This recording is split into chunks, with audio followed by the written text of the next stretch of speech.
신명기 26장 1절로 11절까지 말씀 가운데 10절, 11절을 함께 한 목소리로 같이 봉독하겠습니다. 10절, 11절 같이 봉독합니다. 여호와여, 이제 내가 주께서 내게 주신 토지소산의 만물을 가져왔나이다 하고 너는 그것을 네 하나님 여호와 앞에 두고 네 하나님 여호와 앞에 경배할 것이며 네 하나님 여호와께서 너와 내 집에 주신 모든 복으로 말미암아 너는 내일인가 너희 가운데 거류하는 객과 함께 즐거워할지니라. 아멘.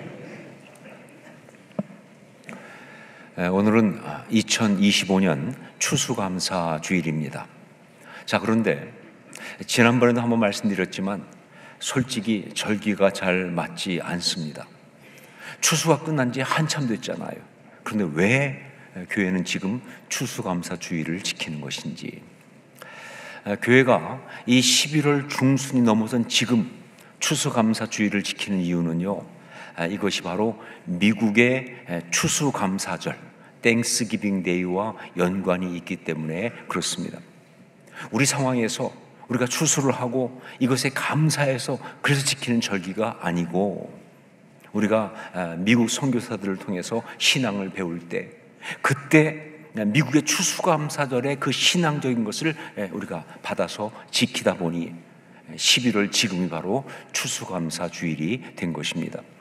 자, 그러므로 오늘 우리는 그 미국의 추수감사절의 영성, 그 신앙 고백이 무엇인지를 알아야 합니다. 그리고 그것을 다시 한번 우리의 신앙 고백으로, 우리의 것으로 고백하고 붙들어야 하는 것이죠.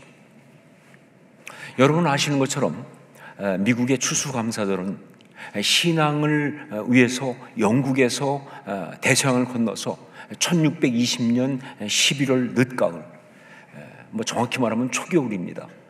매사추세츠 플리머스라는 곳에 도착한 청교도 순례자들의 그 이야기인데, 그들은 청교도지만 또한 자신들은 순례자라고 생각했어요. 그 순례자들이 이제 도착해가지고 그해 겨울에 아주 혹독한 시간을 보냅니다. 그리고 그 다음해인 1621년에 그 땅에서 농사를 짓죠. 그리고 첫 번째 소출을 얻고, 그래서 그걸 가지고 그해 가을, 정확히 말하면 10월 달입니다. 그때 하나님께 감사 예배를 드리며 축제를 벌였던, 바로 거기에서부터 시작된 거예요. 그게 추수감사절이죠. 그래서 그러면서 그 2년 뒤에 1623년에 공식적으로 이걸 추수감사절이라고 하는 절기로 선포를 합니다. 브래드포트라고 하는 그 지역 대표가 청교도 중에 있던 사람이죠. 이것을 공식적으로 이 추수감사절이라는 절기로 선포하는데, 그런데 중요한 게 날짜가 중요해요. 그때 그 날짜를 언제로 했느냐, 첫 번 추수감사 축제를 벌였던 10월 달이 아니고 바로 그 청교도들이 도착했던 11월 하순으로 정했다는 사실이 중요한 거예요. 그러니까 이 추수감사절은 처음부터 절기를 지키는 날이 아니었다는 거죠. 그것이 아니라 바로 신앙의 사람들의 그 신앙 이야기 가운데 담겨있는 메시지를 기억하며 지키는 그런 날이었다 하는 겁니다. 자, 그러면 추수감사절의 메시지가 무엇이냐, 이것을 알기 위해서 처음 추수감사절을 신앙으로 지켰던 우리의 신앙의 선배 청교도들이 어떤 의미로 이 추수감사절을 지켰는지를 알아볼 필요가 있습니다. 자, 여기에서 우리가 먼저 분명히 알아야 할 것, 그들이 이 추수감사절을 지킨 것이 결코 그때 상황이 정말 감사할 만해서 그래서 지킨 것이 아니라는 거예요. 신앙의 자유를 찾아서 이제 신대륙으로 건너왔는데, 와서 혹독한 그런 겨울을 지내면서 수많은 사랑하는 사람들을 잃었지만, 그러나 잘 견디고 나니 이렇게 새로운 땅에서 농사를 지을 수가 있었고, 그래서 풍성한 소출을 얻게 되고, 그래서 너무 감사하다. 정말 지난 일들이 주마등같이 지나가지만, 그러나 그건 다 지나간 일이고 이제는 이렇게 먹을 것이 많아진 풍족한 상황이 되었으니까 너무 감사하다. 그래서 지킨 것이 아니라는 거예요. 만약 그렇다고 한다면 이건 그냥 그날 거기서 끝나야 돼요. 1621년 가을에 한 번 있고 말 이벤트다 그 말입니다. 결코 같은 신앙을 가진 사람들이 두고두고 그것도 온 세상에서 다 함께 지키는 절기가 될 필요가 없었다 하는 것이죠. 자, 그러면 1621년 청교도들은 그때 어떤 마음으로 그 첫 번 추수감사 축제를 지냈는가? 이것을 알기 위해서 먼저 우리가 기억할 건 뭐냐? 그들은 추수를 하고 감사해서 그래서 이 추수감사 축제를 하는 것이 아니에요. 그때 그들이 그것을 한 것은 그게 아니라 바로 그들의 신앙의 근간인 성경 말씀에 따라 이 추수감사 축제를 벌인 거예요. 예, 그냥 솔직히 말해서 감사하다 해서 한 것이 아니라 성경 말씀에 따라 이 추수감사 축제를 벌린 거예요. 그때 그들이 붙잡았던 그 말씀, 따르던 그 말씀, 그게 바로 오늘 본문인 신명기 26장 1절로 11절 말씀이었던 것이죠. 자, 먼저 우리 1절 2절 말씀을 같이 읽겠습니다. 함께 읽습니다. 내 하나님 여호와께서 내게 기업으로 주어 차지하게 하실 땅에 내가 들어가서 거기에 거주할 때에 내 하나님 여호와께서 내게 주신 땅에서 그 토지의 모든 소산의 만물을 거둔 후에 그것을 가져다가 광주리에 담고 내 하나님 여호와께서 그의 이름을 두시려고 택하신 곳으로 그것을 가지고 가서. 그래요, 이스라엘 백성이 가나안이란 땅에 신앙의 나라를 세우기 위해서 들어가서 거기서 기업을 받고 그 땅을 기업받은 다음에 거기에 농사를 지어서 처음 거둔 소출을 가지고 하나님 앞에 나와서 예배를 드리는 것과 청교도들이 신앙의 나라를 세우기 위해서 신대륙으로 건너와서 기업으로 받은 그 땅에서 처음 농사를 지어 수확한 다음 그것을, 그 열매를 가지고 하나님께 예배를 드리는 상황이 너무나 똑같다고 말이죠. 같은 이야기예요. 그러니까 신명기 26장 이 이야기는 바로 그들의 이야기였다는 것이죠. 자, 그렇다면 이 신명기 26장 1절 11절 이 말씀 속에 담긴 메시지는 뭐냐? 그 메시지 때문에 그들이 추수감사 축제를 지낸 것인데, 그때 그들이 추수감사 축제를 하면서 붙들었던 이 신명기 26장 1절 11절까지의 메시지가 뭐냐? 여러분, 이 신명기 이 말씀은 이미 일어난 일이 아니라 앞으로 있을 일에 대해서 얘기하고 있는 말씀이에요. 무슨 얘기냐면요, 아직 가나안 땅에 안 들어갔습니다. 그런데 이제 모세가 유언 같은 말씀을 하면서, 그게 신명기 아니에요. 그러면서 이제 너희가 가나안 땅에 들어가면 이렇게 살아야 한다라는 그 이야기를 미리 하신 거예요. 자, 그렇다고 한다면 이건 단지 그냥 추수의 경우에는 이렇게 하라는 그 정도 이야기가 아니죠. 이거는 이제 그 땅에 들어가서, 가나안 땅에 들어가서 하나님의 사람으로 살면서 어떻게 살아야 되는지 그 중요한 어떤 이야기를 하고 있는 거예요. 즉, 그 땅에 가서 하나님의 사람들이 어떻게 살지 그 삶에 대한 하나님의 그림을 보여주고 있는 그런 말씀이다, 그런 이야기죠. 여러분, 하나님은 이스라엘 백성을 단지 애굽의 고역에서 건져내시려고 출애굽시키신 것이 아니에요. 그것은 절대로 우리 하나님의 구원 역사의 본질이 아니기 때문에 그렇게 말할 수가 없습니다. 힘드니까 힘들지 않게, 어려우니까 어렵지 않게, 고통스러우니까 고통스럽지 않게, 아프니까 아프지 않게, 거기까지만이 절대로 하나님의 구원의 이야기가 될 수가 없다는 거예요. 우리는 가끔 착각합니다.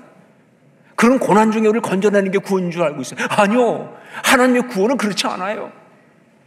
그냥 아픈데 아프지 않게, 힘든데 힘들지 않게, 그 정도까지만이 아니라 정말 그런 고난, 그 어려움을 벗어나면서 이제 그 모든 것을 다 갚고도 남을 아름다운 이야기를 만들어내는 것까지가 하나님의 구원 이야기예요. 예, 제가 제일 좋아하는 표현 중에 하나 그거 아닙니까? 수치를 배나 갚아주신다. 이게 하나님의 이야기예요. 이게 하나님의 구원의 이야기의 완성이죠. 그러므로 이스라엘 백성을 출애굽시킨 우리 하나님의 궁극적 그림은 애굽에서 벗어나는 것, 애굽에서 나오는 것만이 아니라 이제 그렇게 나온 이스라엘이 가나안 땅에 들어가서 온 세상 가운데 제사장 나라로 하나님의 백성으로 정말 아름답게 살아가는 것, 바로 거기까지가 있는 거예요. 온 세상 가운데 제사장 나라로 하나님의 백성으로 정말 아름답게 살아가는 것, 거기까지가 하나님의 이야기라고요. 바로 그 그림을 지금 그리고 계신 것이 신명기 26장이에요. 오늘 말씀이 그 얘기입니다. 바로 그 그림을 그리고 계신 것이다. 자, 그러면 여기 이 말씀 속에서 그리고 계신 하나님의 사람, 하나님의 백성의 삶의 모습은 어떤 것이냐? 그것은 바로 오늘 말씀 10절, 11절에 아주 잘 나와 있습니다. 우리 10절, 11절 말씀을 같이 함께 다시 한번 읽겠습니다. 함께 읽습니다. 여호와여, 이제 내가 주께서 내게 주신 토지 소산의 만물을 가져왔나이다 하고 너는 그것을 네 하나님 여호와 앞에 두고 네 하나님 여호와 앞에 경배할 것이며 네 하나님 여호와께서 너와 네 집에 주신 모든 복으로 말미암아 너는 레위인과 너희 가운데 거류하는 객과 함께 즐거워할지니라. 여기에는요 두 가지의 명령이 쓰여서 명령이 있어요. 즉 두 가지의 지침이 있다고요. 하나가 뭐냐? 네 하나님 여호와 앞에 경배할 것이며 라는 거예요.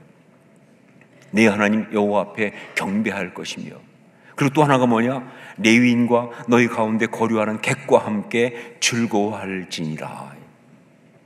자, 이것을 갖다가 한마디로 정리하면 어떻게 되겠습니까? 예, 그것이 바로 하나님께 예배하며 함께 즐거워하라. 하나님께 예배하며 함께 즐거워하라. 이게 바로 우리 하나님이 그리고 계시는 하나님의 사람들이 살아가는 가장 아름다운 모습이에요.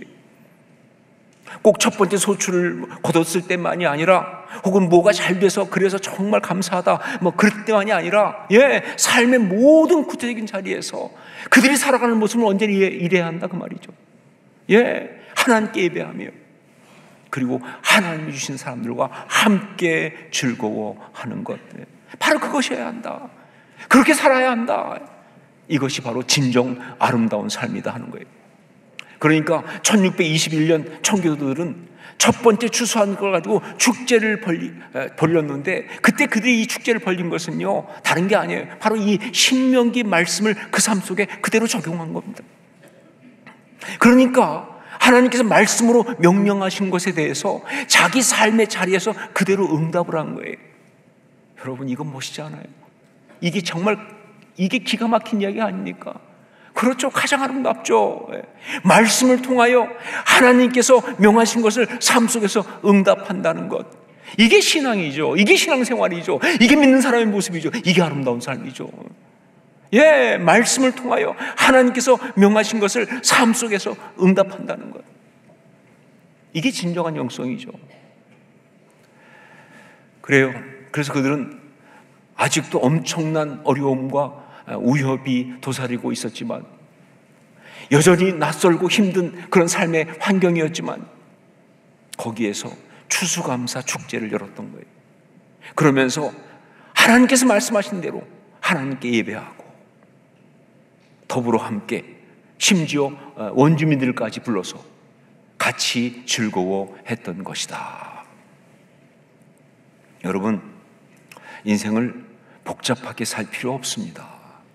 보면 참 너무 복잡하게 사시는 것 같아요. 아니요, 인생 복잡하게 살지 마십시오. 너무 여러 가지 하려고 하지 마세요. 예수님께서 마르다에게 하신 말씀이 있지 않습니까?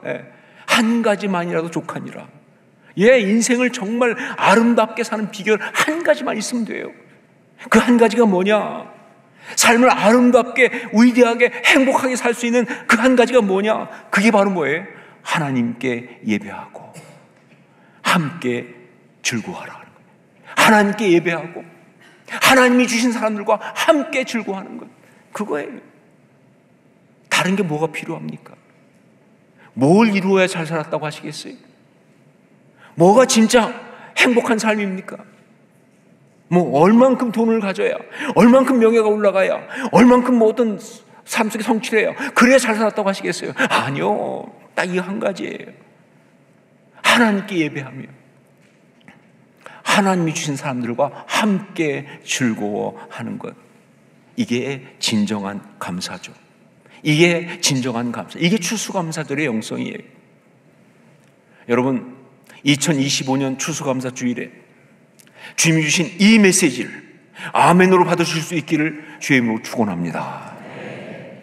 정말 지금까지 어떻게 살아왔든 이제 앞으로는 나의 삶은 하나님께 예배하며 하나님이 주신 사람들과 함께 즐거워하면서 살겠습니다 라고 결단하실 수 있기를 주의 이름으로 축원합니다. 제가 여기서 결단이라는 말을 썼어요. 왜 결단이라는 말을 썼느냐? 이 1621년 그때 청교도들이 추수감사 축제를 연 것이 바로 그들의 결단이었기 때문에 그래요. 그 신명기 말씀에 대한 응답이면서 동시에 결단이었거든요. 그렇습니다. 하나님의 부르심에 대한 우리의 응답은 언제나 뭐예요? 결단이죠. 삶을 이제 그렇게 살겠습니다 라는 결단이 바로 우리의 응답이니까. 1621년 청교도들이 그랬습니다. 말씀드린 것처럼 그들은 모든 게 넉넉하고 한없이 감사할 수밖에 없어서 그래서 그렇게 감사 축제를 지낸 것이 아니에요. 그럴 수 있는 상황이 아니었습니다. 아직도 지난 겨울 추위 속에 죽어간 44명의 빈자리가 그들을 잃은 아픔보다 더 크게 다가오는, 이게 무서운 삶의 현실이죠. 사랑하는 사람을 잃었는데, 사랑하는 사람을 잃은 아픔도 크지만 이제 당장 혼자 살아가야 되는 그 현실이 더 무서운 거예요 지금. 여러분, 그럴 수밖에 없죠. 102명 가운데 44명이 죽었습니다. 102명 중에서 60몇 명만 어른이었고 나머지는 아이들이었어요. 근데 그 중에서 죽은 사람들의 상당수는 다 어른들이었어요. 어떻게 이 다가오는 겨울을 어떻게 남은 좋아? 이 추위를 어떻게 견뎌? 이 삶을 어떻게 살아갈까? 정말 막막한 상황이었다니까요. 더 기록해 보니까 그때 배를 빌리느냐고 은행에서 이 이자를, 돈을 얻었는데 그 이자가, 빚의 이자가 점점 늘어가는 상황이었다고 그래요. 게다가 정말 엎친 데 덮친다고 전염병까지 돌기 시작했어요. 거기에다가 그 주변에 있는 인디언들을, 그 호전적 인디언들의 위협은 이건 언제나 상수예요. 이건 계속 다가오고 있는 상황이었어요. 그런데 그런 가운데서 그들은 축제를 열었다.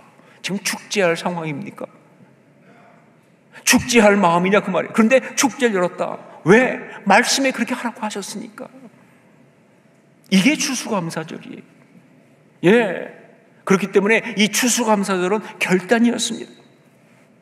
하나님이 주신 말씀 그대로 하나님께 예배하며 함께 즐거워하며 살겠다고 하는 그런 결단, 이게 바로 추수감사절이에요. 어떤 환경 속에서도, 어떤 상황 속에서도 그렇게 살겠습니다 라고 하는 결단이 바로 추수감사절이었던 것이죠. 자, 그래서 2025년 추수감사 주일에 우리는 동일하게 결단을 다시 한번 해야 합니다. 하나님께 예배하며 하나님이 주신 사람들과 함께 즐거워하는 삶을 살겠다고. 하나님, 이제부터 저는 하나님께 예배하며 하나님께 주신 사람들과 함께 즐거워하는 삶을 살겠습니다. 이게 내 인생이 되기 원합니다.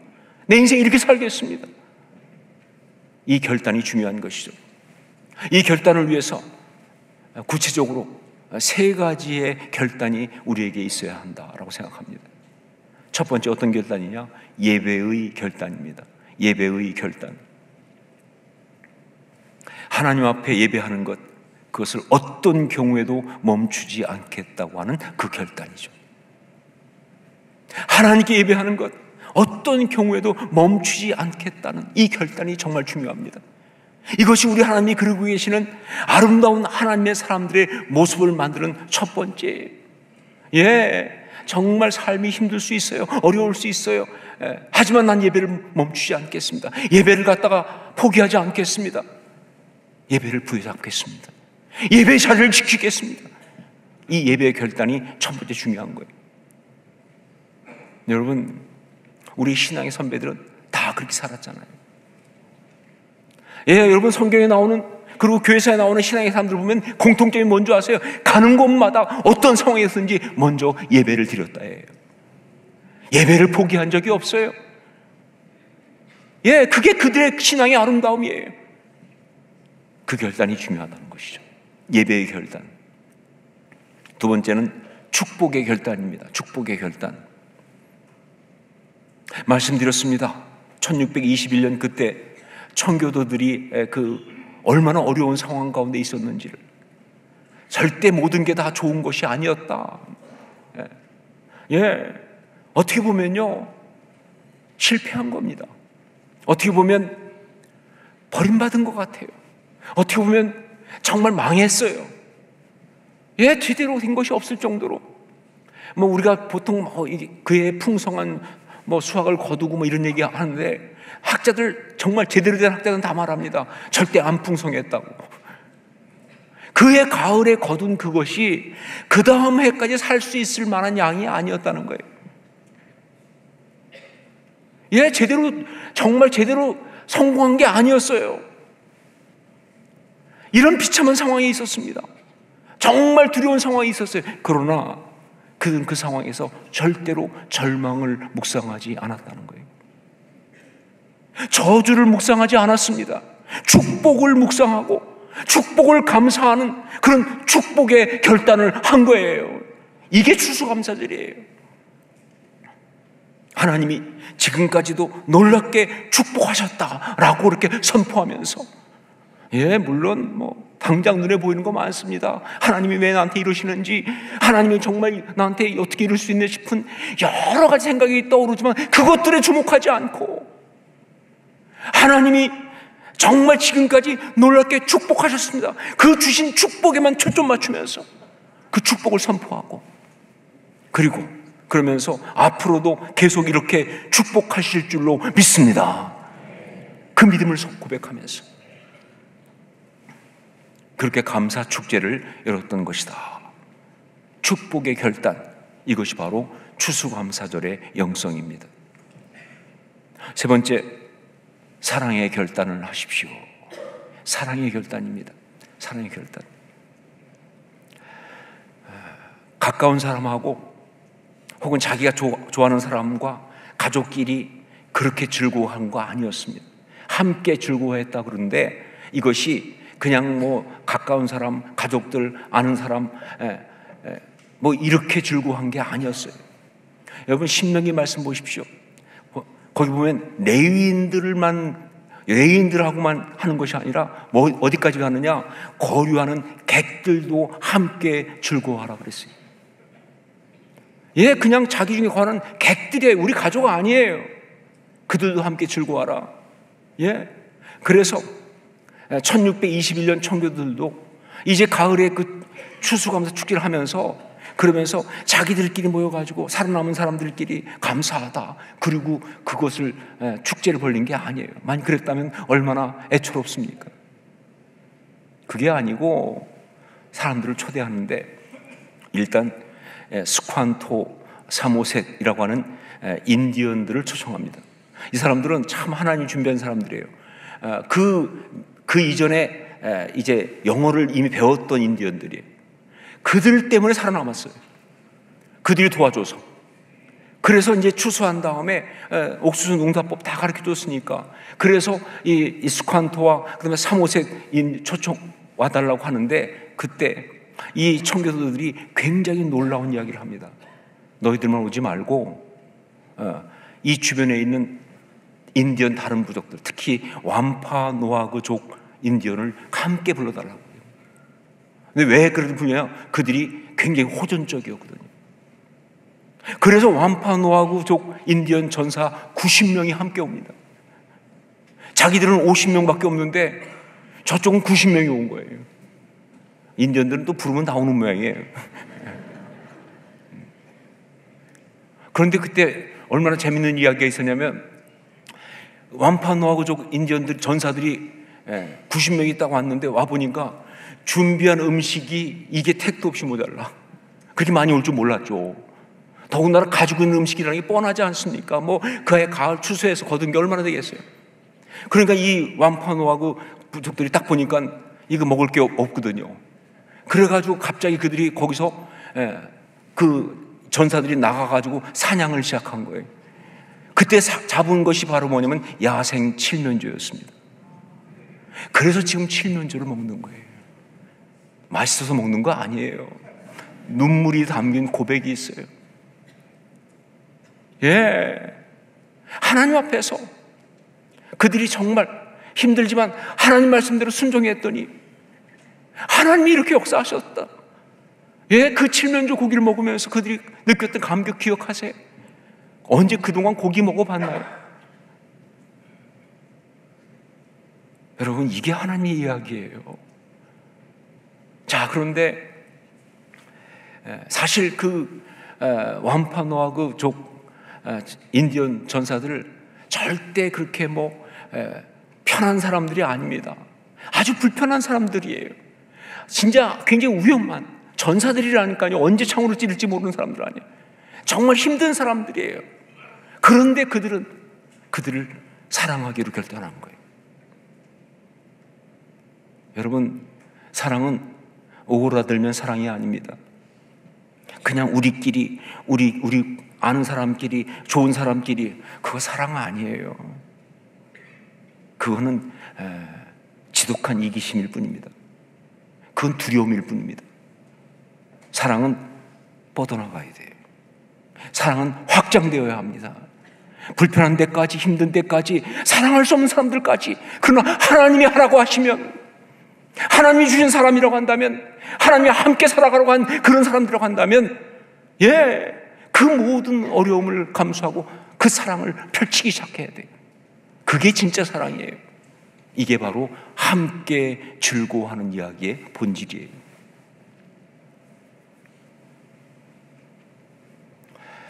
이제 우리가 살아야 할 삶의 모습은 분명합니다. 2025년 추수감사 주일에 주신 바로 그 메시지대로 우리는 살아야 합니다. 하나님께 예배하고 함께 즐거워하라. 제가 보니까 사람들이 그냥 이렇게 듣고 가면 기억을 못 하시는 것 같아요. 그래서 한번 입으로 해봐야 됩니다. 우리 다 함께 하나님께 예배하고 함께 즐거워하라. 함께 같이 외치도록 하겠습니다. 같이 고백합니다. 하나님께 예배하며 함께 즐거워하라. 제 경험상 한 번 하면 다 잊어버릴 수밖에 없어요. 3번을 반복하겠습니다. 정말 내 입술로 그렇게 살겠다고, 난 그렇게 살기 원합니다. 고백하면서 3번 같이 외치겠습니다. 하나님께 예배하고 함께 즐거워하라. 하나님께 예배하고 함께 즐거워하라. 하나님께 예배하고 함께 즐거워하라. 그렇게 사실 수 있기를 주의 이름으로 축원합니다. 저도 정말 열심히 그렇게 살겠습니다. 기도하겠습니다.